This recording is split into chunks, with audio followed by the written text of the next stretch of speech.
Hi hello నమస్తే welcome to Telugu ప్రభ. నేను మీ journalist Shivajyothi. ఈ రోజు మనం తెలుగు ప్రభ న్యూస్ పేపర్లోని ముఖ్యాంశాలు చూద్దాం.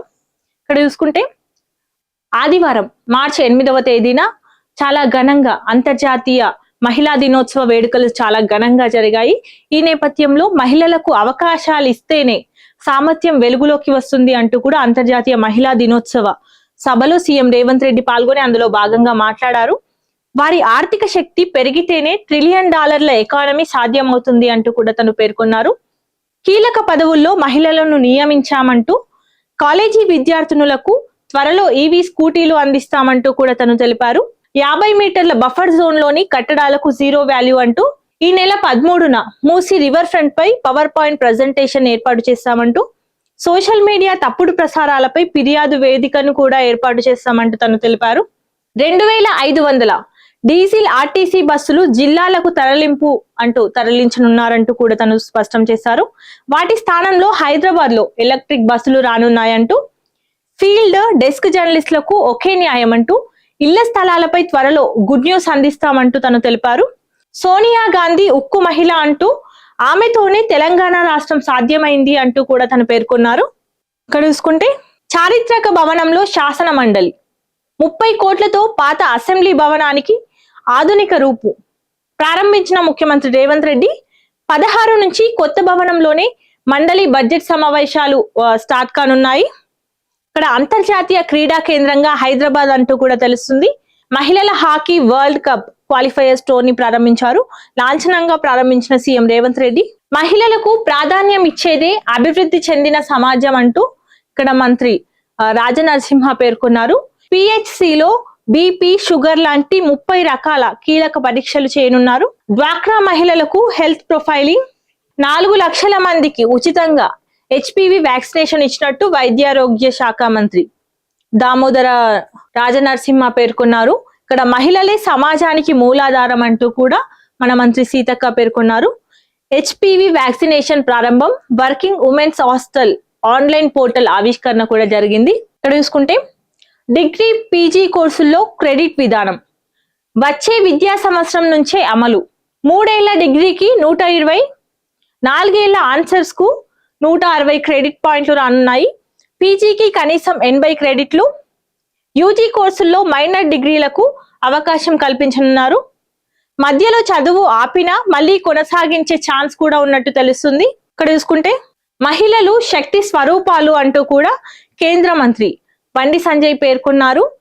అభ్యున్నతికి కట్టుబడి పనిచేసే ఏకైక పార్టీ బీజేపీ అంటూ పేర్కొన్నారు. సంక్షేమ హామీల అమలులో కాంగ్రెస్ విఫలమైంది అంటూ కూడా తను పేర్కొన్నారు. సింగరేణి టెండర్లలో అవినీతి బట్టబయలైంది అంటూ కూడా బీఆర్ఎస్ ఒత్తిడితో ఫైనాన్షియల్ బిడ్లు తెరిచిన సర్కార్. సైట్ విజిట్ సర్టిఫికేషన్ నిబంధనతో టెండర్ ప్రక్రియలో జోక్యం. సిండికేట్ వల్ల సింగరేణికి నష్టం, బొగ్గు ఉత్పత్తిపై ప్రభావం. కాంట్రాక్టర్ల సిండికేట్ పై సమగ్ర విచారణ చేయాలంటూ కూడా హరీష్ రావు పేర్కొన్నారు.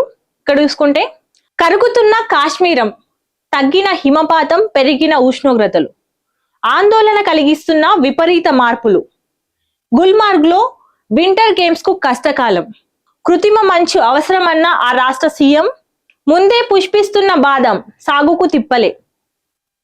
భూతాపం, వాతావరణ మార్పులతో తీవ్ర ప్రభావం. వేసవి డెస్టినేషన్ జాబితాలో కాశ్మీర్ కన్మరుగు. ప్రభుత్వం ప్రజలు మేల్కొనాల్సిన సమయం ఇది అంటూ కూడా తెలుస్తుంది. విలయ టెహ్రాన్, విరుచుకుపడిన ఇజ్రాయిల్, గగనతలంపై పూర్తి ఆధిపత్యం. భీకర దాడులతో ఇరాన్ రాజధాని వల్లకాడు, సర్వం కోల్పోయి విలపిస్తున్న బాధితులు. ఖమేనీ వారసుడి ఎంపిక పూర్తి, త్వరలో ప్రకటన. ఆ ప్రక్రియలో పాల్గొన్న ప్రతి ఒక్కరిని టార్గెట్ చేస్తామంటూ ఇజ్రాయెల్ హెచ్చరిక. అమెరికన్లు జోలికొస్తే వేటాడుతామన్న పిట్ హెక్సెత్. ఇరాన్ లో 1300కు చేరిన మృతుల సంఖ్య. నిరాశ్రయులైన 1,00,000కు పైగా మంది ప్రజలు. ఇరాన్ పై దాడులను తప్పుపట్టిన డ్రాగన్ దేశం.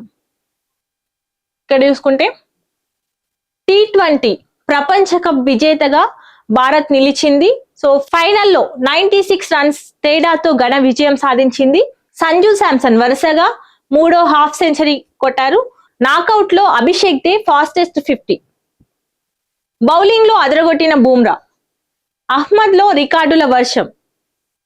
ప్రతి భారతీయుడిని గర్వపడేలా చేశారు అంటూ కూడా ఈ విజయంపై ప్రధాని హర్షం వ్యక్తం చేశారు. విశ్వ విజేతలకు అభినందనలు తెలిపిన సీఎం రేవంత్ రెడ్డి.